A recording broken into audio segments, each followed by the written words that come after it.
Welcome back to The Deep Dive. Today, we're looking at something pretty fascinating, a real clash of eras, you could say.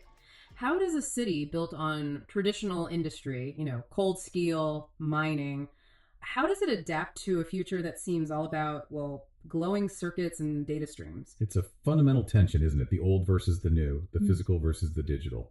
Exactly. So our mission today is to dive into sources about something called the Giv'N era, specifically how extended reality or XR. And that's the whole spectrum, right? VR, AR, all of it. Right, the whole thing. How it's being used not just for, say, entertainment, but as a serious tool for urban renewal, economic rebirth even. Mm-hmm. We've got sources laying out a plan to essentially build a city twice, first digitally, then for real. And the test case here, the place where this is actually happening is Sudbury, Ontario.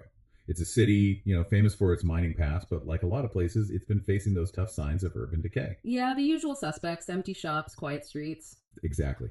Vacant storefronts, feeding nightlife, and that growing sense of disconnection you see in many downtown areas these days. But the interesting part, according to these sources, is where the push is coming from. Right. It's not some top-down government thing. It's described as more of a grassroots movement. We're talking local creatives, filmmakers, game designers, VR visionaries, people involved in initiatives like SudburyFilms.com, VRIFF.net. VRIFF, we'll get to that later. Yeah. And their goal is pretty bold. Use tech to rebuild the city. Physically, digitally, and even spiritually, you could argue. Yeah. Starting right from the core. Okay, so this Giv'N era. Let's define our terms. What exactly is Giv'N? The source gives the full name, Global Interconnected Virtual Network. It is. And technically, the sources define it as a living, evolving digital twin of the world. Sudbury is just the starting point, the prototype. A digital twin, okay. But what makes it different, say, from just a fancy 3D map is the tech behind it. It's combining really detailed 3D scanning and photogrammetry. So mapping the real world in high detail. Precisely. Mapping real places, but then layering immersive XR storytelling on top of that. Okay, so I think most people, when they hear digital twin, might picture something like, I don't know, Google Street View, but maybe you can walk around, or a basic metaverse space. How does Giv'N become living and evolving? That's the key difference. It's not static. What makes it living isn't just the graphics, it's the real-time data pipeline.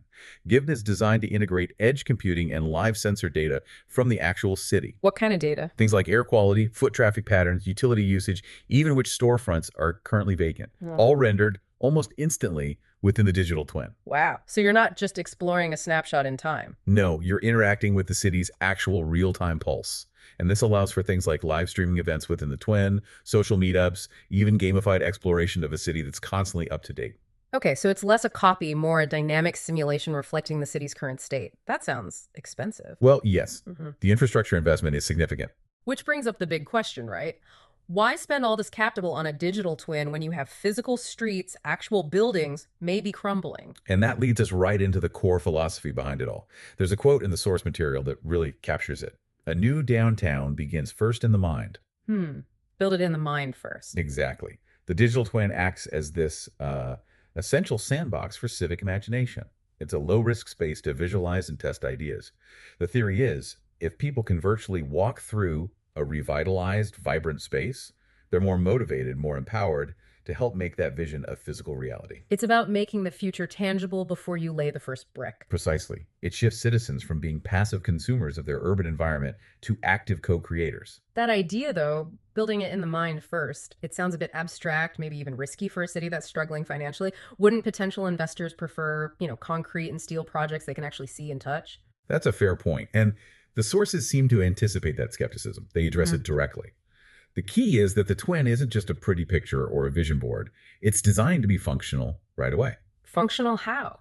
Well, it acts as infrastructure for civic engagement from day one. Think virtual town halls, constantly updated digital art galleries, a primary meeting point for community groups. This immediate utility allows it to start generating initial revenue streams, or at least demonstrate clear engagement metrics, which helps prove the concept to those skeptical investors.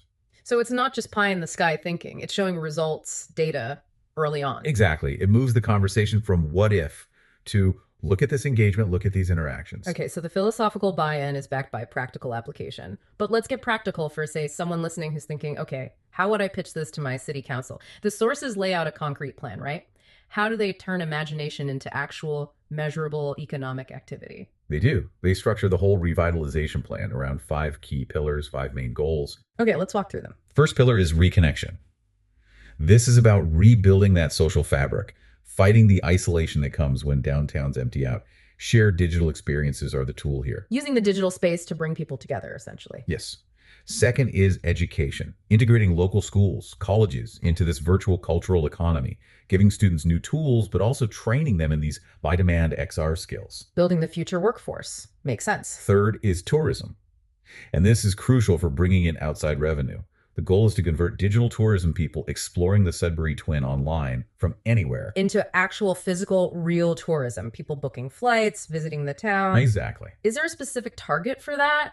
Or is it just hope they show up? Because that feels a bit vague for an economic plan. No, it's surprisingly specific. And this seems to be a linchpin for their funding model. The source material stresses tracking high-fidelity interaction within the twin. They actually project, believe it or not, a 25% physical visitation conversion rate for users who spend over 3 cumulative hours actively exploring the virtual downtown. 25%, that's ambitious. But it's a concrete metric. It is, and it's the kind of metric you need to justify the investment in that digital experience. Okay, what's pillar number 4? Number 4 is commerce, setting up digital storefronts within the twin. But crucially, these aren't just ads. They mirror and directly support the real-world businesses downtown, creating a parallel digital revenue stream. Like buying something in the virtual shop and having it shipped from the real one. Precisely. Or booking services, making reservations. A direct link. And the last one. Pillar 5 is pride and visibility. This is about rebranding and getting global attention. By positioning Sudbury as the test city for XR urban renewal, they revitalize local identity. It's about shifting the narrative through compelling visual storytelling, moving from just a mining history town to a recognized leader in this tech. A global prototype.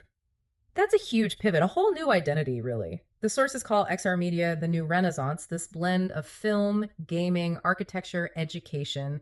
Let's talk about the people needed to actually do all this, the workforce. Right, that fusion depends entirely on what they call the community empowerment model.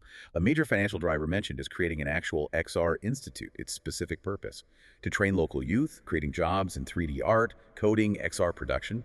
We're talking about deliberately replacing old industry jobs with skills needed for this new economy. Like retraining programs. Exactly. The source gives an example, like taking someone who used to teach mining safety and retraining them to teach 3D modeling for virtual hazard simulations.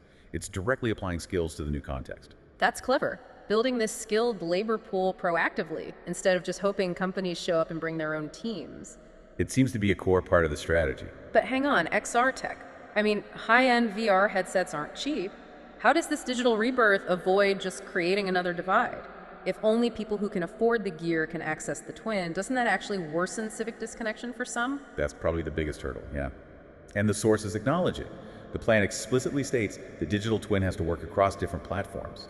The focus initially is on accessible interfaces, mobile apps, web browsers, before pushing heavily into the high-fidelity headset-based VR. So lowering the barrier to entry. Yes, and they also plan for physical access points, like that VR hub plan for downtown, offering subsidized or free access to ensure it's more equitable. Okay, so accessibility is baked in. What about the revenue generation from this skilled workforce? Well, beyond the jobs themselves, new revenue streams open up. Virtual tourism, as we mentioned, is key. Also, things like globally simulcasting local events. So a small community festival could suddenly have a global audience in the metaverse. That's the idea, reaching thousands virtually. And then there's that whole digital economic layer. Digital merchandising, virtual goods tied to real places or events. This digital layer, the retail side, and all the real-time sensor data feeding into the twin. It sounds incredibly ambitious, but doesn't creating this, parallel digital nervous system create new risks, new vulnerabilities? Who actually owns all that real-time city data? A critical question. And the sources outline a collaborative governance model to handle it. The basic structure seems to be that the underlying data, the sensor feeds, the basic 3D scans of the city, is treated as a shared civic asset. Public data. Publicly accessible, yes, for things like non-commercial research or city planning. But, and this is key for attracting creators, the proprietary creative assets built on top of that. Like specific game mechanics or unique digital items. Exactly. Those are owned by the local creators or businesses who develop them.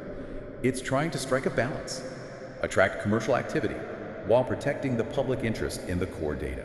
It's a fascinating model. It really is the ultimate rebranding exercise, isn't it? Moving the city's identity from what we were, the mining past, to what we're becoming, this prototype for connected communities. Yeah, and they use that phrase, our compass is innovation, our vessel is collaboration. It underscores that openness. It suggests Giv'N isn't meant to be a walled garden. No, quite the opposite. It's designed as an open bridge, connecting cities, connecting cultures, connecting individual creators. The goal seems to be making every local participant an architect of this future downtown. And this isn't just abstract planning. The sources lay out a concrete timeline, right? What's the vision for the next, say, 5 years? Yeah, the strategic goals are very specific. First, fully build the Sudbury Digital Twin. That's the foundation. Second, host the XR Film Festival VRIFF, the Virtual Reality International Film Festival in the Metaverse. Make it a global virtual event centered there. Leveraging the platform they've built. Third, launch the physical Sudbury Experience VR Hub downtown. That's the community access point we talked about. Right. Fourth, solidify the training pipeline by fully establishing the dedicated XR Studio and Training Institute, building that local talent pool consistently. Okay. And the final step sounds like it looks beyond Sudbury itself. Absolutely. The fifth goal is explicitly to expand the initiative to other Northern Ontario towns. The vision is to create an interconnected virtual corridor linking multiple communities, and beyond that, to inspire what they actually call a pan-North American XR revival movement. Wow. So proving the model scales from one city to a region, potentially a continent. That seems to be the long-term ambition. Show it works, then replicate it. So if we pull back from the tech specs and the 5-year plan and connect it all back to that bigger philosophical idea, that why behind the wires, Yeah. it feels like Giv'N is framing connection itself as a kind of art form, perception as the new frontier to explore. I think that's a good way to put it. And it ties into their core belief, summarized as, perfection is not an end, but an evolution. Meaning the digital twin is never finished. Exactly. It's not a static product. Yeah. It's designed to be this perpetually updating reflection of the city, always iterating, always adapting to the real-time pulse of the community it represents. It's a really compelling look at how imagination, combined with some pretty advanced tech, can be applied directly to solving tangible, physical, urban challenges. And it all circles back to that foundational idea. Yeah. That closing statement from the source material serves almost as an architectural principle.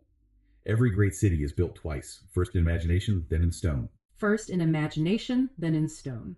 A powerful thought. So as you, our listener, think about this deep dive, consider Giv'N's strategy, especially that ambitious 25% virtual tourism conversion rate. Ask yourself this. Thinking about the specific challenges or opportunities in your own town or city, what local spot, what business, what community project could maybe benefit most from being built in the mind first? As a functional digital twin, what could you help co-create there? What piece of your community could be built twice? That really is the potential, isn't it? The invitation of the Giv'N era. Thank you for joining us for this deep dive into the blueprint for potentially the virtual city of the future.